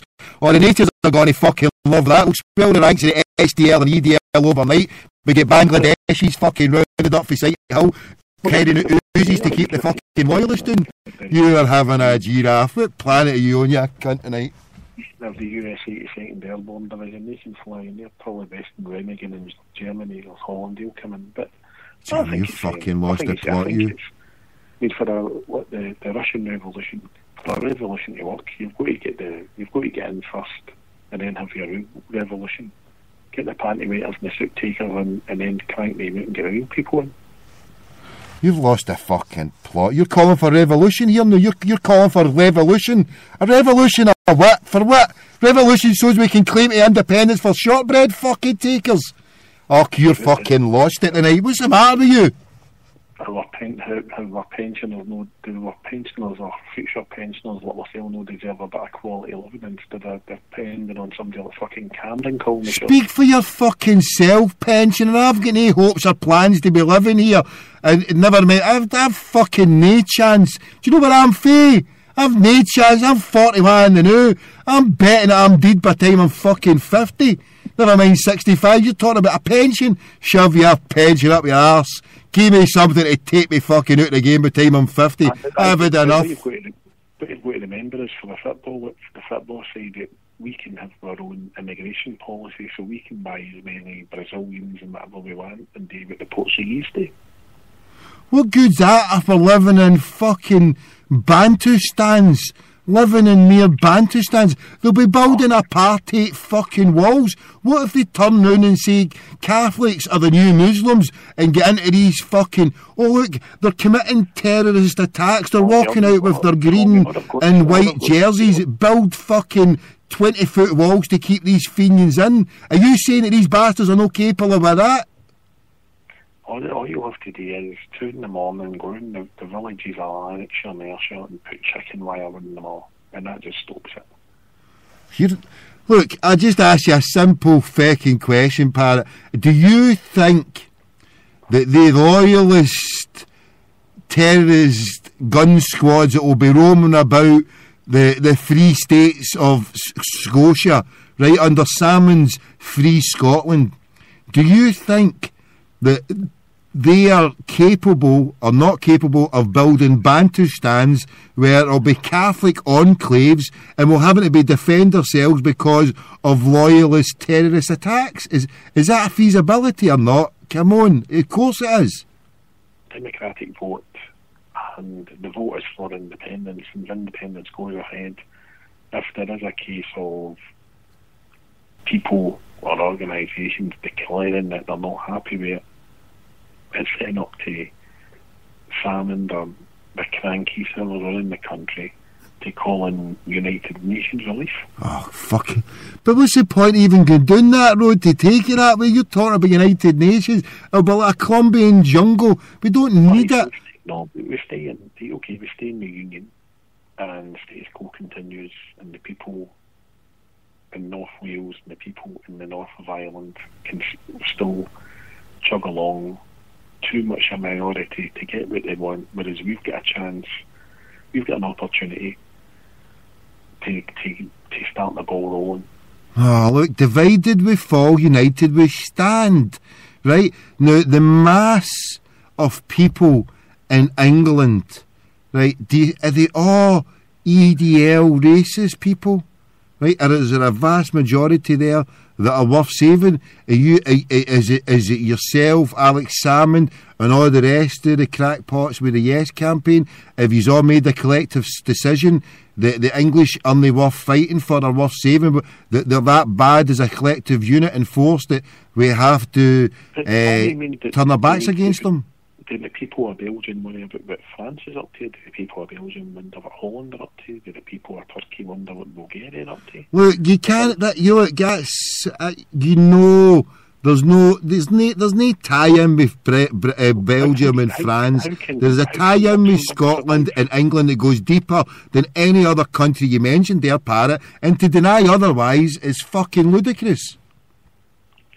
No, I think the Belgian-French trade things go back to... There's no fucking trade. Scotland and England have been part of the United Kingdom. We've shared everything. It's not a case of trade. We've shared the language. We've shared borders. We've shared defence. We've shared fucking everything. The only difference has been our laws and our schools. Apart from that, everything has been fucking tied in since... what do you call it, the Darien Act, whatever it was, when the fucking your loyalist Tory Edinburgh sect sold out for their fucking 30 silvers a thing. So, of course, so I mean, that's precisely it. It's the people of Scotland, the people of Aberdeen, the people of Inverness, the people of Dumfries. Edinburgh was the ones that went over and took up the arse. Yeah, so hold on. So are you saying that for what happened 300 years ago, we rectify it, the two wrongs make a fucking right? So the fact that we could end up like a Colombian jungle, we could have loyalist death squads, you could have fucking shortbread haggis fucking bantu stands, you could have fiending strongholds with fucking us out defending it because we're getting attacked by shortbread swingers and fucking loyalist death squads. Come on, parrot. I know I'm making it out in my own way as a fucking mad way, right? But you know, strip down my madness that I'm doing it for that effect. You know that in seriousness, what is the fucking point of possibly getting us to that bit when we've got something now, we're going the opposite way from what we should be going, because as I pointed out earlier on, my whole point is, unless it's independent for the banks, I don't fucking want to know. I don't want to know, unless we're fighting together. So my point is while we are wasting time saying, oh, we want away for fucking this lot and that lot, and then getting all the stuff here, why don't we just all stick together and say, look, there's the one fucking thing we need to change, the banks. And see, do you know what? See if we all go about setting change for the banks first. See all the people who are radical yes people and independents, see if they took this passion for this and done it against the banks. They'll fucking find me standing beside them later on going for independence for Scotland. I think there's no chance, Tommy, that if we got independence, we would be able to do our own bank. Well, no, that's bullshit. Let's go for the banks first. Let's close down the own banks, and then I'll believe that we can go and live do our own fucking country. If we can close down the banks together, then I believe we've got the power to fight against the forces who'll come after us to fucking destroy a nation state of Scotland. You can't run before you can walk. So if Scotland and the people who are calling for the independence can bring the passion and change to get rid of the banks, not just for Scotland but in the whole of the United Kingdom, then that will show, and that will be an example. Look what these brilliant Scottish people have done. We invented the pneumatic tyre, penicillin, TV, radio, and fucking hell, they've shoved the bankers a punch in the face and said, fucking bring a new banking system here. Why when you mentioned you flippantly use the term United Kingdom, why should we be serving under a lizard? Why should we what? Be living under a lizard. Living under a lizard? David Icke. Don't fucking confuse the fact that because I'm arguing this way that I'm a unionist, a loyalist. I'm not. Outrageous. Don't fucking start. Don't you start putting words into my mouth. Outrageous. You're fucking bang right of order, parrot, and well you know it. Gordon Smith was right about you, yes, Gordon. Who? Gordon? Oh, you're taking his side. This is fucking ludicrous now. This is shocking. Now you're taking his side now. There you go. The die has been cashed. You're joined up with the loyalist death squads already, you cunt. Gordon Smith is president. Gordon, you're getting fuck out of You're dumped. He's fucking dumped. He's off. He's gone. He's wound me right fucking up. I was close to sleeping till he fucking came on there. You better go and put your onesie on back to front. Fucking pull the heat air, get a balaclava on, cover yourself up, put a band-aid over your mouth, wash your mouth out. A fucking outrage. The parrot has come off his perch. He ain't sitting on the fence no more. He's for the loyalist death squad to be ravaging through the streets of Scotland. For what? Solidarity with our brothers and sisters. Oh yeah, that's back. Before we put a tune on, right, hold on. Yeah, fuck it, we'll get him back, right? Sorry, we'll get him back. Calm down. Right, hold on.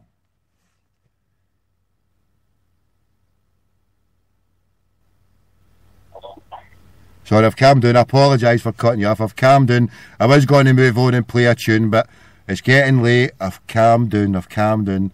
Please don't mention Gordon Smith in those tones again. Is that okay? El Presidente. Oh, fucking warned you, you're banned. Banned.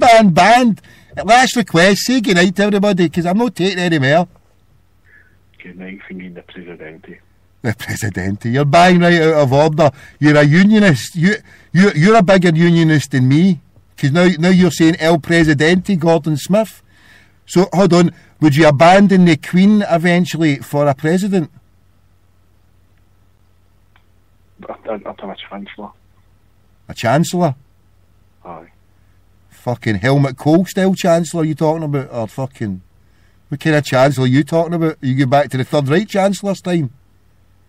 No, I'd go back to the German model. But what German model? Helmut Kohl Chancellor or fucking Adolf Chancellor? I would have the Scottish Air Force based up behind Busby where Rudolf Hess landed. See, there you go. You're basing it on a fucking... You're basing it on a flawed model. So that, I suppose you're right. I suppose you might... Independence for Scotland is based on a flawed model. I mean, the other thing is, right, that I've noticed now, in all seriousness, that a couple of lassies, and they were Celtic fans, but... Well, I think one of them was anyway. I think the other one was. I'm not sure. But anyway, the first point was that because I didn't vote or don't vote, I shouldn't be allowed to have an opinion. And then I put the point in and a pal jumped in. I just said, a simple thing.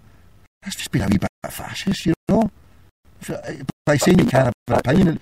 My whole point by not voting is one based on a principle that, well, there's two aims. One, if nobody voted, then they wouldn't have a mandate to rule us and dictate to us like little kids. I mean, the other one, it keeps my conscience cleansed. What I'm proposing is year zero, apocalypse now. And? Aye, just get a national park, flood it with deer, venison, give everybody a fucking bow and arrow, free Wi-Fi in Scotland, and let's just go with it. Is the malted wheat bangs not kicked in yet, and you yet? You're seriously fucking deranged tonight. You're madder than a bag of frogs, Winnie. You're worse than me tonight. What's the matter with you? You've been hanging about with too many crackpots. Seriously worried for you, brother, now. Flashbacks of the Nam.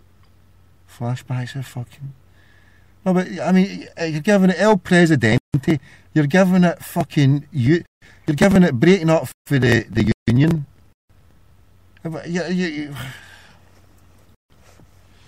think there's so many things you could do. I mean, you could set ourselves up as a Europort. Oh, there's all sorts of things you can do, mate. What do you mean a Europort? I mean, if we hang about long enough, Salmond will have about 4 choices. He can go on away and make up his own shekels.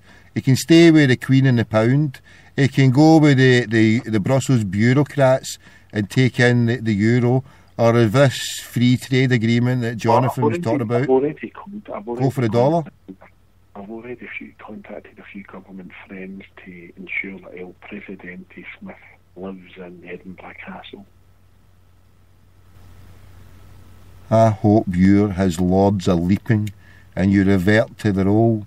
Or you have to go there as his lord to wipe the Chancellor's, the Lord Chancellor's arse. El Presidente Chancellor.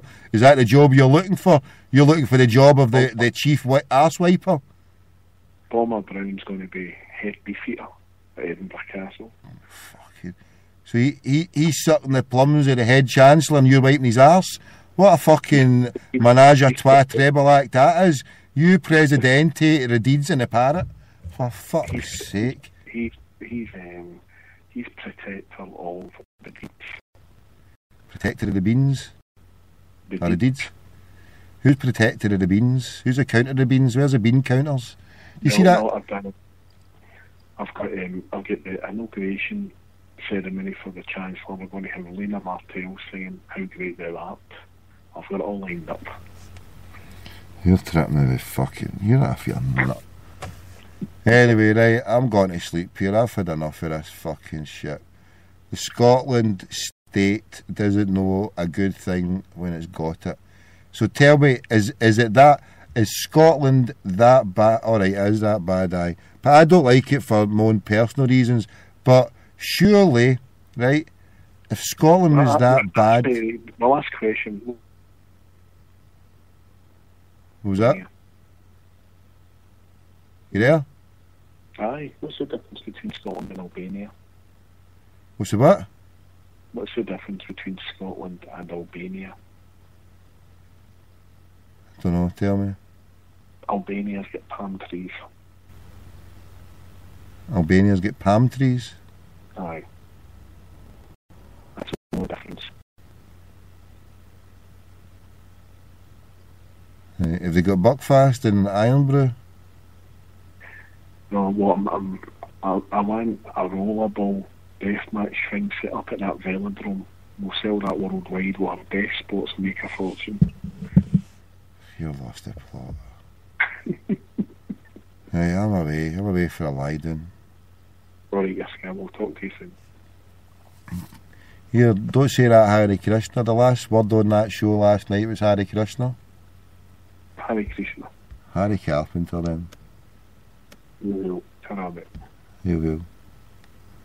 I'd put my money down on Harry Carpenter doing that Hare Krishna. What a fucking ballhammer. Square go time. Hare Krishna would be getting it. Old Harry.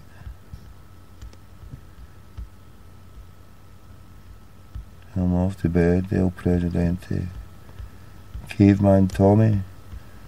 Lowington Smythe. You could have been going floor shite at the menu. Who else is here? Anybody? Hey, I'm out here.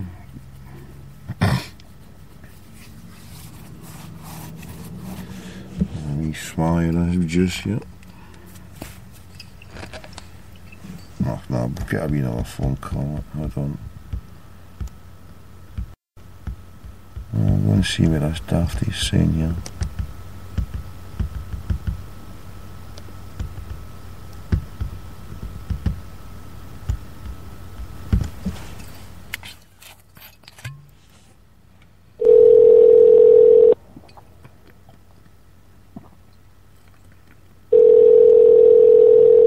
Thank you for calling the world famous Deja Vu. Let's on Main Street, open from 3 p.m. till 5 a.m. Join us today for Tycoon Tuesday. This is Desiree. How may I help you? Desiree, what's happening? Hi, how's it going? Yeah, not bad, not bad. You busy tonight? Yeah. Okay, cool. Have a good night now. Huh? Have a good night now. You too. And that was the real Desiree, that wasn't the fake Desiree who's Sophie, who kids on. She's fucking Desiree. Right. Right, here we go. Tune time. Good night time.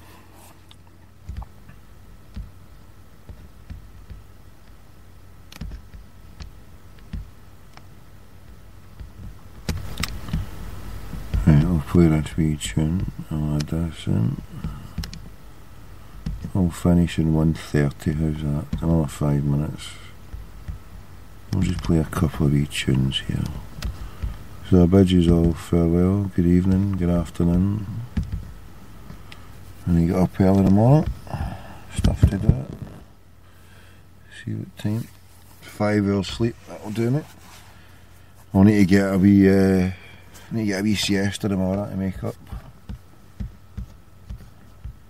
Or else I'm going to need to go for quadruple espresso tomorrow night.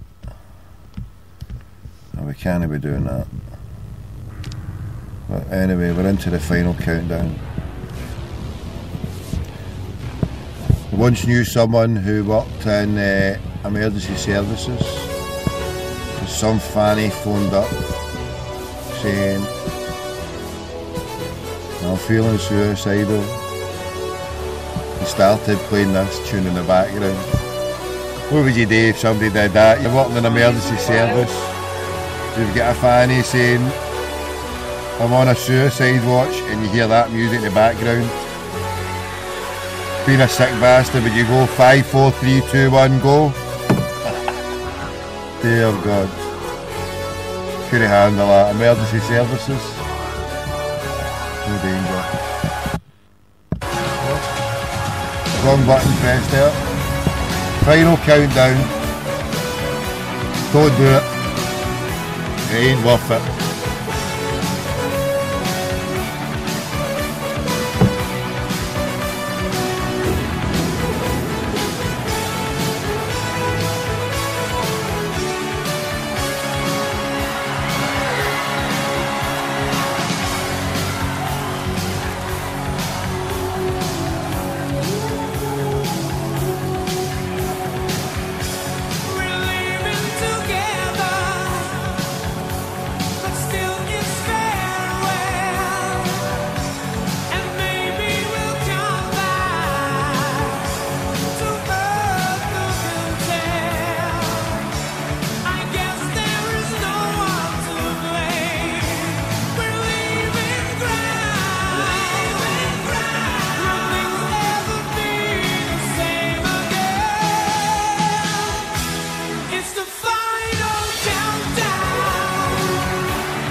Yes, we're still here. We build a city on crack pottery. Pure, unadulterated crack pottery.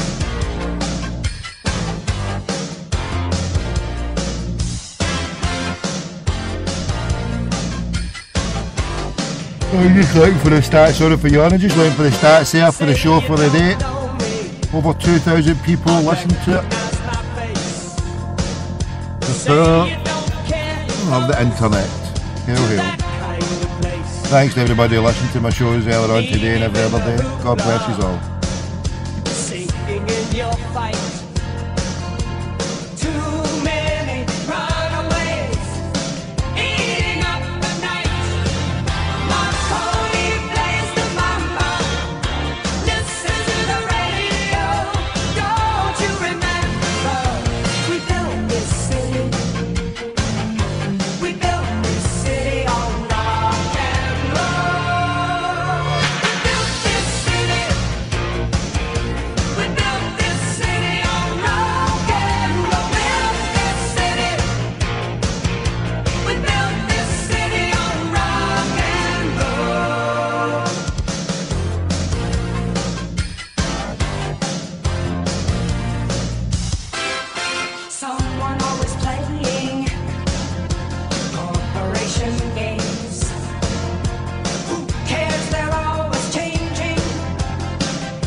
Right.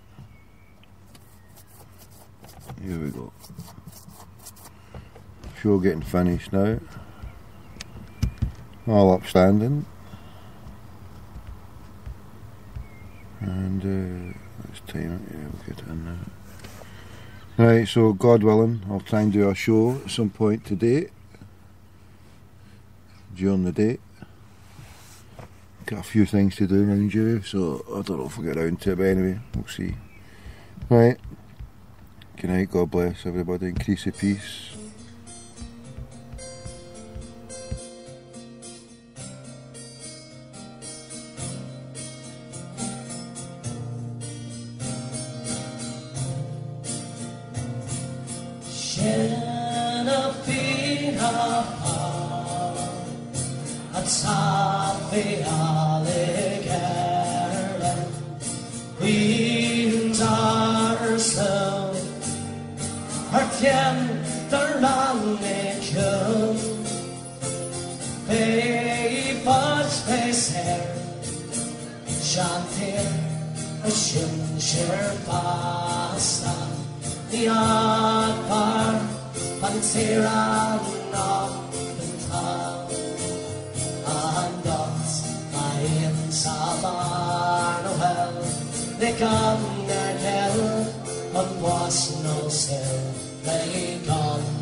Chucky Allah. Right, so that's it.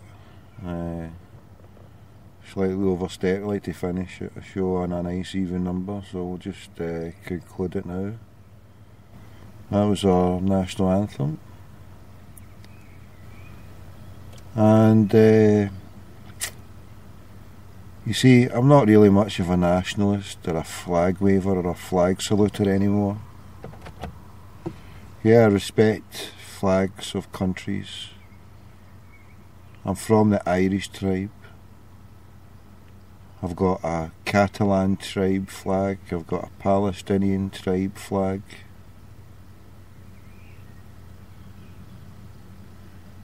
And these flags, I think, are universal flags. You go in any march, you'll see a Palestinian flag in this country. The Catalans are looking for independence as well.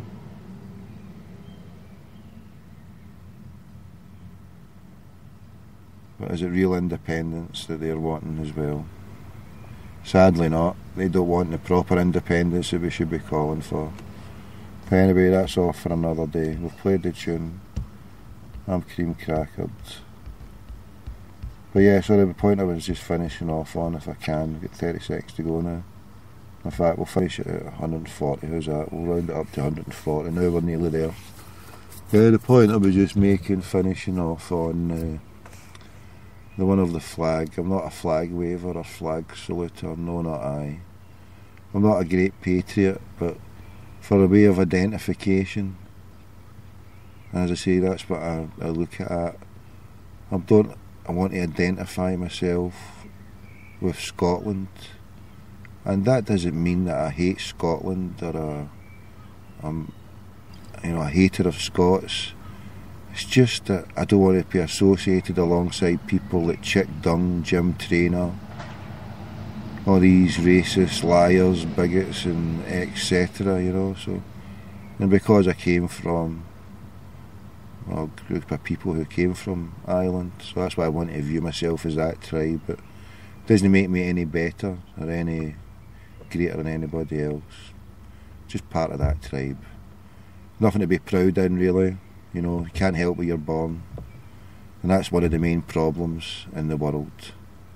People say it's all about religion, but tribalism, nationalism, people having a pride in something that's irrelevant. Increase the peace, fight the power, seek the truth, reject falsehood. God bless. See you all tomorrow, or today.